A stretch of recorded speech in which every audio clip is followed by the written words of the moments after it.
like a map of where my heart has been. And I can hide the marks, but it's not a negative thing. So I let down my guard, drive my defenses down by my clothes. I'm learning to fall with no safety net to cushion the blow. I bruise easily, so be gentle when you handle me. There's a mark you leave like a love heart carved on a tree. I bruise easily, can scratch the surface without moving me. Underneath, I bruise easily. I bruise easily. I found your fingerprints on a glass of wine. Do you know you're leaving them all over this heart of mine too? But if I never take this leap of faith, I'll never know. So I'm learning to fall with no safety net to cushion the blow. I bruise easily, so be gentle when you handle me.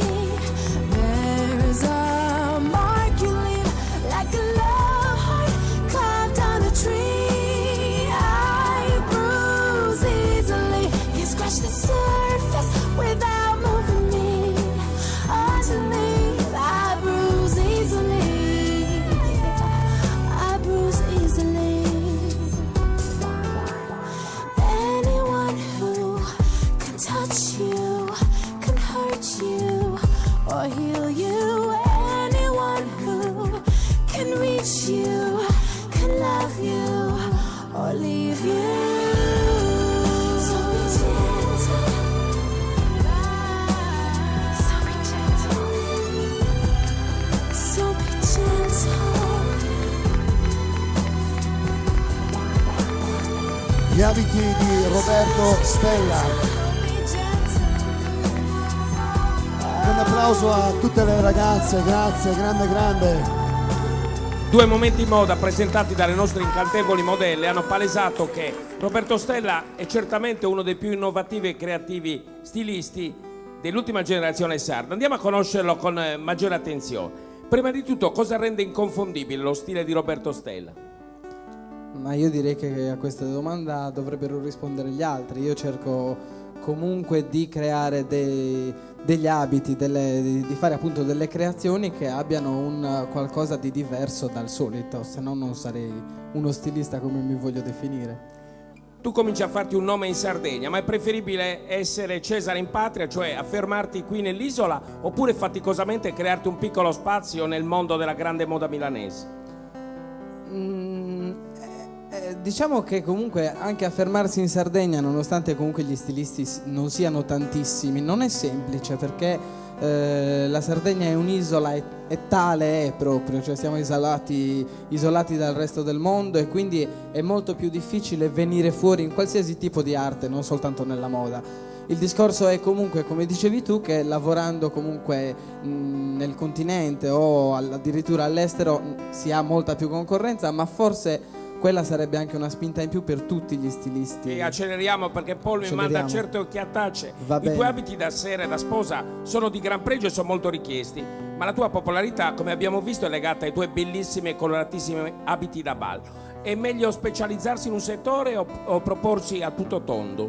Ma nel mio caso la specializzazione avviene per costrizione, nel senso che il ballo è sempre stata una mia passione fin da piccolo, quindi ammirando e apprezzando il ballo, col mio lavoro era quasi inevitabile che creassi gli abiti per questo sport. Oh, ma si sente? Chiediamo ai giovani ciclisti un attimo di silenzio. Grazie. A quali persone devi la tua crescita artistica? La mia crescita artistica la devo a tante persone. Voglio citare la famiglia prima di tutto, perché senza di loro non avrei potuto iniziare a studiare. Cito il signor Cocco qui presente. No, non c'entro niente. L'hai detto tu, mi hai tenuto a battesimo. No, passiamo all'altra domanda allora. Parliamo dei tuoi rapporti con i colleghi. Esiste un rapporto di collaborazione o c'è competitività? Ma non è vero, apparentemente la collaborazione c'è tra tutti, però poi realmente questo non è, purtroppo è così, però tra alcuni elementi c'è realmente questa collaborazione. Infatti io personalmente tutta l'estate faccio sfilate insieme ad altri stilisti e ci vogliamo bene, andiamo d'accordo e lavoriamo insieme. Ok, risposta diplomatica. Tu vieni da una scuola che hai superato a pieni voti. E col senno di poi a un giovane stilista che si affaccia alla ribalta, consiglieresti di fare la scuola o pensi che sia meglio il quotidiano apprendistato, per così dire, di bottega? L'apprendistato di bottega è necessario e non si può evitare, perché comunque la pratica è quello che ti dà poi la manualità nel nostro lavoro, però anche la scuola è importante per quanto riguarda le tecniche, l'apprendimento dei materiali, la conoscenza dei materiali, dei tessuti e così via. Con quale criterio scegli le stoffe e con quale criterio scegli le modelle? Le stoffe dipende, se una stoffa mi può colpire il colore, mi può colpire il peso, la cadenza, mi sono indifferenti, ecco, non parto mai con un'idea ben precisa sul tessuto, mentre le modelle io solitamente cerco le ragazze più normali possibili. Ragazze della porta accanto, Sì, per intenderci. sì. Diamo qualche buona dritta ai nostri amici che ci seguono da casa tutta la Sardegna. Domande sugli accessori e sui colori. Che cosa va di moda nei prossimi mesi, i primi del 2008? Beh, primi del 2008 continuano gli ultimi del 2007 sicuramente, nel senso che la stagione invernale Quindi sta colori? iniziando, il viola, il bordeaux, i colori comunque, Che non tutte le sono- tendenze di viola, prude e pudding. Che non sono colori funeri, c'è un modo anche No, elegante, allegro anzi, di gestire. anzi. Sì. E per farsi largo in questo mondo conta maggiormente essere spavaldi egocentrici o una silenziosa e fortunata umiltà? Ma bisogna essere umilmente spavaldi e andare avanti per la propria strada.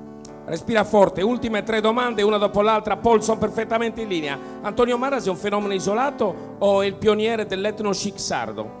Antonio Marras non è assolutamente l'unico pioniere sardo, perché mi meraviglio che tu ti dimentichi del grande Paolo Oddio, Modolo. chiedo umilmente scusa al viene- grande Paolo Modolo, al quale il rivolgerei re del un velluto. applauso. Lo salutiamo, rinnoviamo l'applauso. E viene prima sicuramente di Marras. Ma perché che la brutta stiamo- figura mi hai fatto fare. Allora, facciamo finta di non averti rivolto questa domanda. Le tue clienti ti daranno qualche suggerimento. Ne tieni conto per la tua collezione oppure il tuo estro non vuole padroni? Ma diciamo che l'estero non vuole padroni sicuramente, però anche le opinioni dei clienti sono importanti, ecco. L'ultima domanda riguarda un altro aspetto del Roberto Stella, che non è solo un ottimo stilista ma anche un vivace imprenditore organizzativo della moda. La tua notte della moda sassarese ha avuto un grande successo. Stai preparando l'edizione 2008? Novità?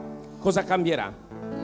Ma la formula è andata bene, quella del primo anno, quindi fondamentalmente resterà quella. Ovviamente apporteremo dei cambiamenti per migliorare la serata, un'anticipazione, cosa ti posso dire? Non vorrei dire nulla, però ecco, diciamo che a presentare la serata insieme a un presentatore nostrano ci sarà probabilmente una presentatrice Nazionale. che arriva dalle reti. Questa è una bella novità. Sì. Il salottino del Paul Bar termina qui, grazie per il vostro cortese Grazie a ascolto. voi. A te Paul.